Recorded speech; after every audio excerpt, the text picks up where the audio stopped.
Hi, my love. Welcome to the Gemma Hanley podcast. My name is Gemma. I'm your host.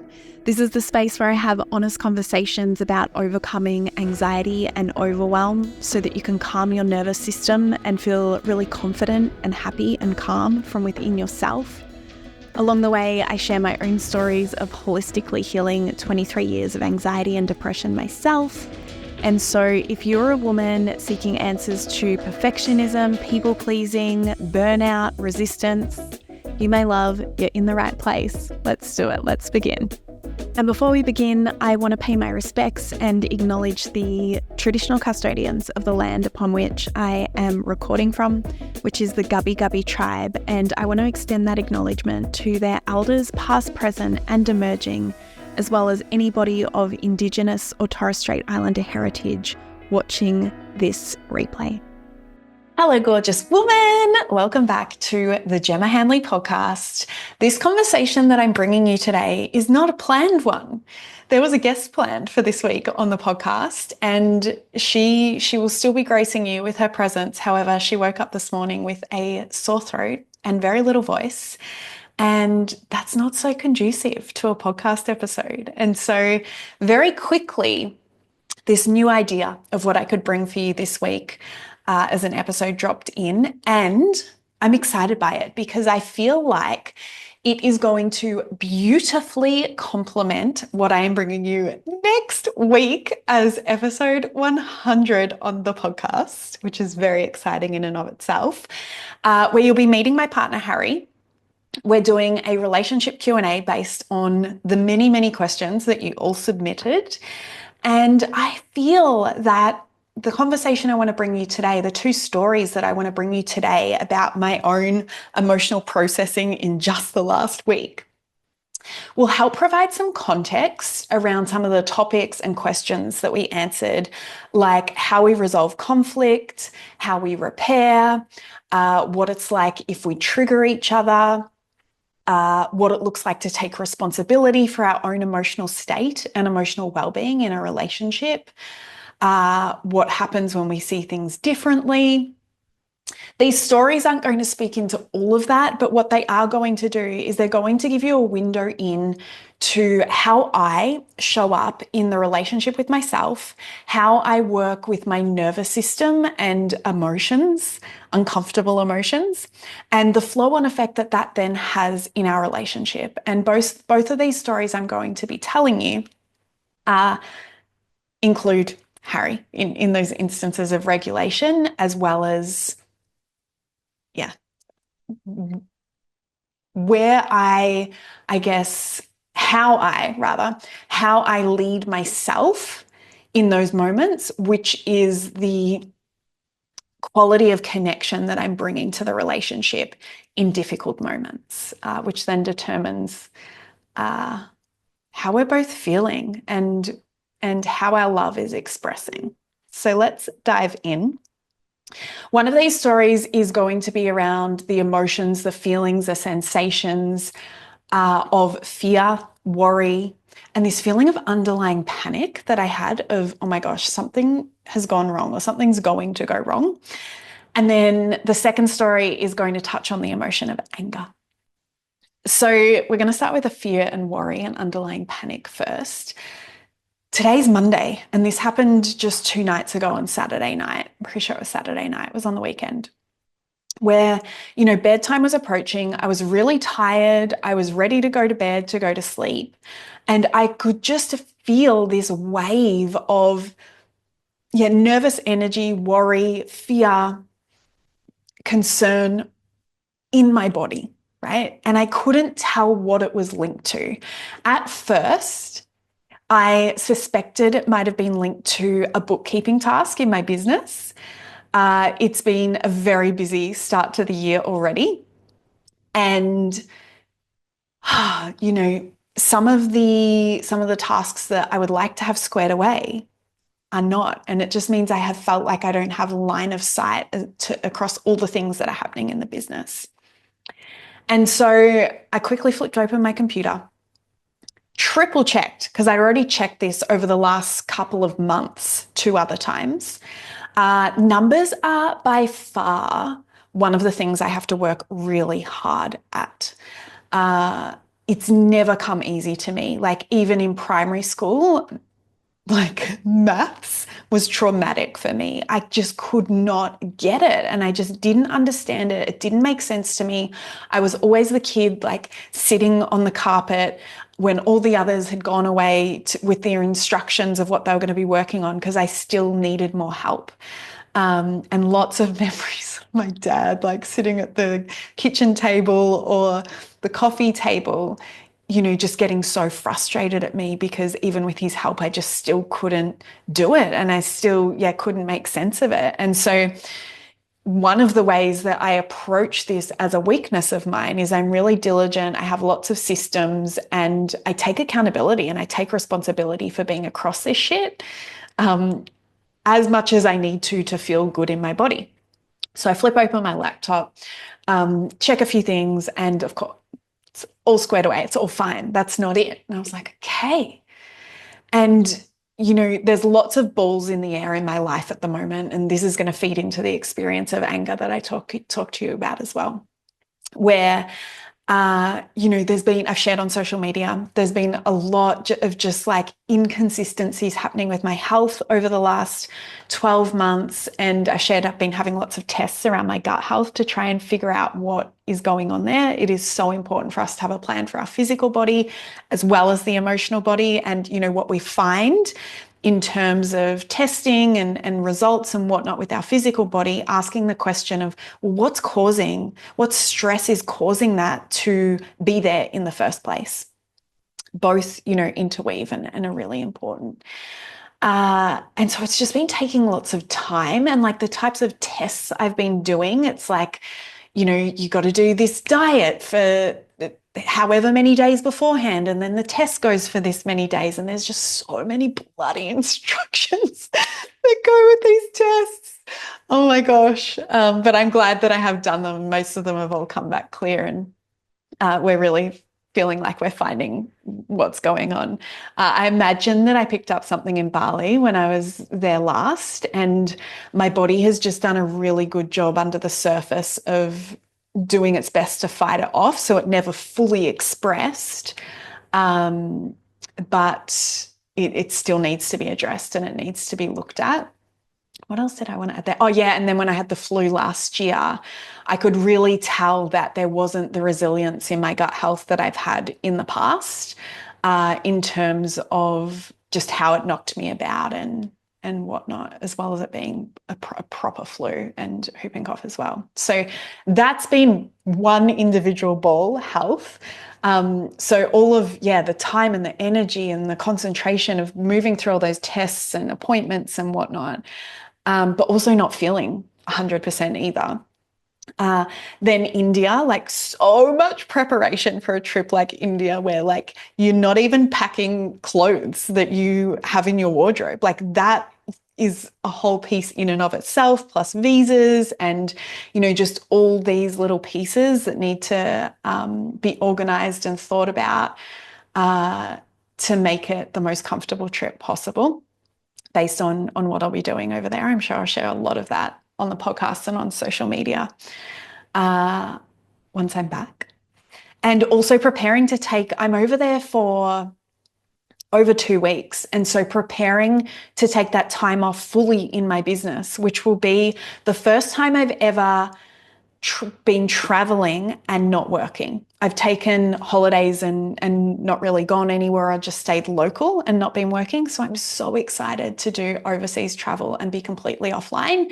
And there's a lot in terms of running a business and supporting clients to have prepared and have squared away before that will actually feel in like right relationship and feel good, and that everyone has what they need and feels deeply supported even whilst I'm offline. So that's been up in the air. It's Harry's birthday while I'm away. So I'm like, okay, like what am I organizing before I go? And what am I organizing for him like whilst I'm away so he still gets to feel special? So yeah, there's just been lots of going ons and balls in the air. And so when I was feeling this worry and this anxiousness or this like underlying panic in my body on Saturday night, it did make it more challenging to sort of put my finger on what it was about. And I just shared with Harry, I called him into the bedroom and I just shared with Harry, I was like, oh, I'm feeling stressed. Like I'm feeling as if I've forgotten about something or I'm going to forget something and I'm just like going to drop a ball or like something's going to go wrong. And he just cuddled me and he just listened. And, you know, complete transparency, I didn't feel like a cuddle at that point in time because I was just feeling so uncomfortable in my body. But I knew that that co-regulation and allowing him to love me and allowing my nervous system to be held was going to be beneficial in that moment. And so I opened to it and just shared with him I just needed him to listen, and I just started speaking and I was like, yeah, I don't know what this is about. And then all of a sudden I was like, oh no. It's like, oh, I've left my passport at home. So I'm down in Brisbane now, which is where I'll fly out of. There's no major airport where I live. You can't fly. Uh, and we are going back for the weekend. I leave in 2 weeks and we are going back for the middle weekend for one of my girlfriend's birthdays, but I needed my visa to apply. I needed the passport to apply for the visa. And it's known to be quite a complex visa. And so, you know, as soon as I realized what it was that was creating this intuitively was sending me this discomfort for me to pay attention to something and do the scan of like, okay, you know, what is it that is maybe not feeling good or that I've missed that's important to me? Immediately I felt some relief and then we were able to workshop it. And so I was like, okay, like, Harry just said, he was like, I'll drive back to the coast tomorrow and get it for you. Like, and I knew I could, I knew we both could. And so that was amazing. Had I have not realized until the Sunday afternoon, that would have been really problematic because there wouldn't have been much time left for us to drive back and get it. We had a dinner with my dad that we would have probably needed to cancel for that to happen, or it would have been super disruptive to both of our work weeks and businesses this week that really need our solid attention. So it was great that we'd realized that. And then I also realized, oh, okay, I might actually have a photo of my passport on my phone. I'm not 100% sure, but I think I might. My phone was already like out in the living room out here, on charge, on flight mode. I didn't even need to go and check if the photo was there because I knew what the thing was that had been causing the worry. I knew we had a plan around it. And so I was able to relax and trust the process and know that I was capable and that tomorrow we would figure it out. And so, you know, it's just such a tiny example of what can go wrong when we shove down, try and numb or ignore these feelings of discomfort, right? Now, this is a nuanced conversation. I get that sometimes, trust me, it's, you know, it's my work, it's my area of expertise. I know that sometimes those feelings of worry, anxiety, underlying panic, overthinking, fear will actually be, you know, something that has happened in your current day life that is triggering a memory from the past or trauma from the past that is not real. There's not actually something to be found in the now that is asking for your attention. However, this can be the case as well. It can be that your intuition is speaking to you through discomfort to draw your attention in so that you can get curious. You can even ask your subconscious, what is this about? And you can find the answer so that something like this doesn't become problematic and more stress doesn't build. Had I have ignored these emotions, for sure I would have experienced insomnia that night, like difficulty sleeping. That would have created more emotion and frustration. And, you know, when we do this over and over and over again, where we make uncomfortable emotions wrong, or we just try and distract away from them, or we don't welcome them in. Because what I did in that moment is I was like, cool, this is getting 100% of my focus right now. Yeah, I'm actually going to validate that this is how I'm feeling right now. right? Only then was I able to discover what it was about. And even when we are working with past unresolved significant emotional events and traumas, that understanding that you gain is still going to pinpoint what sort of somatic tool you need to use to be able to bring that up and out of the body so that you can also sleep, right? And you don't have to experience insomnia. When we continuously shove it down and numb it, it has to get louder. This is the intelligence of our soul speaking to us through our body. Yeah. Let me make you so uncomfortable that you start paying attention. Something that you are not naturally expressing as part of the truth of who you are or what's important to you. Yeah. I'm going to express on your behalf. You're suppressing it, the body's going to express it, right?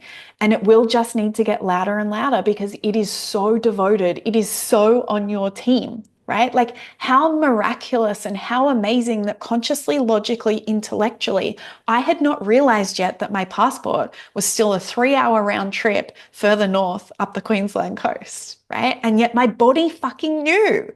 My body knew that. And because I was willing to create space for it and welcome it in and engage with it, I got to intellectually and consciously know it as well. I got to create a plan around it. It didn't need to create this disruption, this chaos, this difficulty in my week ahead. And before I started hitting recording, I saw that my visa had been granted. It's done. Yeah, so that's the first story that I wanted to let you in terms of how emotion came up, how I navigated that within myself, how I owned it as my experience for me to take responsibility for, to, even if I didn't have these skills, it would be practicing and doing my best to learn these skills because I can tell you something for free, my love. Oh my gosh. If we circle back 10 years, definitely circle back 20 years. I didn't have a skerrick of these skills, right? Like I would have collapsed. I would have created conflict in my relationship. I would have picked things that were completely irrelevant and made them into an argument or something difficult. I definitely, even after realizing what the thing is, I would have blamed myself or seen myself as a failure or not good enough. I wouldn't have been able to go to sleep even though I'd figured out what the thing was and what the plan was. Yeah, so it's a totally different world for me now. And that is only because I sought to find a better way. And then I let myself be awkward and messy and the learner and the beginner and not good at these tools that I'm now very refined at that help me to just coast on through stressful and difficult moments. Let's talk about the anger. I think it was the weekend also. So the weekend before, it might have been Monday. Anyway, it's within 7 days. Again, all the balls in the air of life at the moment. And as well as, by the way, splitting my time and focus across a long distance relationship. So, definitely not every weekend, but already a couple of weekends at least over January. Half of a weekend day is spent packing and traveling and moving and unpacking and just the mental capacity involved in that as well. Because if you've been here for a while, you'll know I am also I was going to say a foodie, but I don't feel like that's the right way to describe me. But I love to cook from scratch. I love to eat nutrient-dense foods. And I also hate wastage. And so your gal is always traveling with an esky. Whatever's in the fridge is coming with me. And it just, that plus having a business. So everything involved with the business coming with me, as well as, your standard suitcase. So it can be a little bit. And so we were up on the coast last weekend, I'm pretty sure. And I was sitting across the dining table from Harry and I was pissed off, like so angry. And it had nothing to do with him. In fact, he had just sat there and listened to me express a little bit and like not tried to change the sensations of anger that were coming through as well, right? And that's not from the perspective of me yelling or me blaming him or making him wrong or trying to pull down his emotional state because I'm not feeling well. I'm not feeling happy. No. It's from the perspective of, when my tone of voice might be more like this and like this and like this or like this. And, even my posture or my facial expressions, like one of the things he says to me is like, he'll know something is up because the smile will be gone from my face. And that's my standard operating procedure. And so like what I can tell from that is my physiology would look completely different for him as well. And just his ability to not try and change me, to not try and stop me, to not minimize my experience, and to not project onto me and say like, oh, this is too much, it's too sensitive, it's too dramatic, like whatnot. It's too difficult, it's too uncomfortable. There's none of that. So he'd done an amazing job. And like, that's what I'd needed to do, was just like speak out the anger and the frustration that was in my body to that point. And the next thing I said to him was, I need to go upstairs and I need to feel this anger. Like I need to feel this emotion, right? And so that's what I did. I took myself upstairs, shut the door in the bedroom, and I did an anger practice where I screamed into the pillow. I allowed my body to move, did some sounding, and within like 10 minutes, if that, shifted, right? And I can remember I opened up the bedroom door and called down to him. I was like, okay, I'm done now. I feel a lot better. You can come up if you want to. Then I said to him, did you hear me? And he was laughing at me. I was like, no, I did not. And this is the takeaways that I want to give you from this story or this example around the anger is talking is not enough. And your partner is also not there to be this endless listener without you taking responsibility and without you coming into your body and owning that this is here to teach you. This is here to move you. This is here to evolve you. And this is here out the other side to inspire and expand you, right? And so, yeah, there's no amount of talking I could have done to him or even to a girlfriend or a coach or a therapist that was going to actually shift that energy up and out of my body other than me being present with the sensations, being present with any of the thoughts, being present with any of the sounds or the stories that wanted to come out as part of that, right? And so in terms of how I'm showing up in the relationship when emotion is coming up like that, and I'm feeling angry and I'm feeling frustrated and, maybe it's feeling triggered at times, is sharing it, right? So that he's informed. And that could be as little as, gosh, like I'm feeling so fucking angry right now. I need to go and feel this. And there's been times where that's been the case where I haven't even needed him to play that role of listening or anything at all, right? Even when at times it has actually involved him, right? And the conflict or the trigger or the emotion is tied into something that is happening in our relationship. That does not necessarily mean that I need to sit down and talk to him for me to be able to shift and move that, right? Like, is that actually a Gemma and Harry problem, or is that a Gemma problem, right? And sometimes we won't know the answer to that question until we go into a somatic emotional expression practice where the wisdom of our body and our intuition helps us to see that once the intensity of the emotion has been moved and has shifted out of the way of that intelligence, right? And I can't remember if I've already said this or not, but, obviously after I moved that anger, I shared with him like, oh, I'm feeling different now. And the next morning I thanked him, like intentionally thanked him and said like, thanks for being so patient with me last night and listening to me when I was frustrated and not trying to change me and like letting me do my thing that I need to do to be able to feel good again. Like I so appreciate that. Right? Not taking our partner for granted in whatever capacity it is that they have, that they are helping us and they are supporting us in our own emotional experience, right?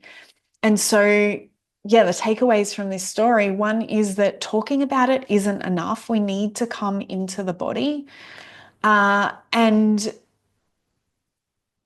taking responsibility, right, for our own emotional well-being and our own mental health, our own imprints and subconscious programming in a relationship as well, right? Which is what I'm getting at when I'm saying, is this a Gemma and Harry problem or is this a Gemma problem?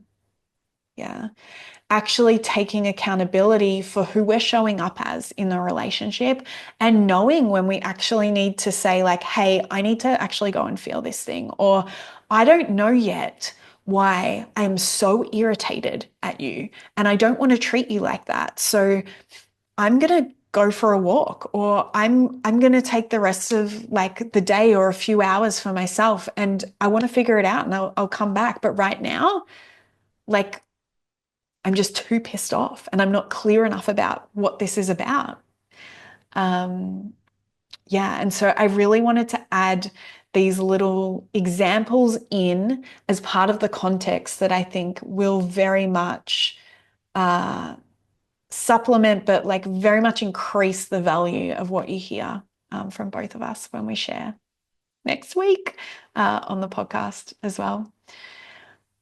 I think that's everything. I would love you to connect, drop me a line, write me a line, type me a line. Send me an email or a DM if there's anything within this that has sparked your curiosity or your interest and you want to chat about it a little bit. And definitely tune in for next week as well. Bye, my love. Thank you for being here for this conversation, my love. If you would like more free resources, if you'd like to learn about my programs or coaching opportunities, you can find all of that information at my website, gemmahanley.com. I'll link it below in the show notes. And if you would like to connect daily, head over and find me on Instagram. My handle there is Gemma E. Hanley, and I reply to all of my DMs there personally. If you enjoyed this episode and found it valuable, please share it with someone. You never know who needs to hear one little thing to take their day from feeling stuck and heavy to light and free. See you on the next one.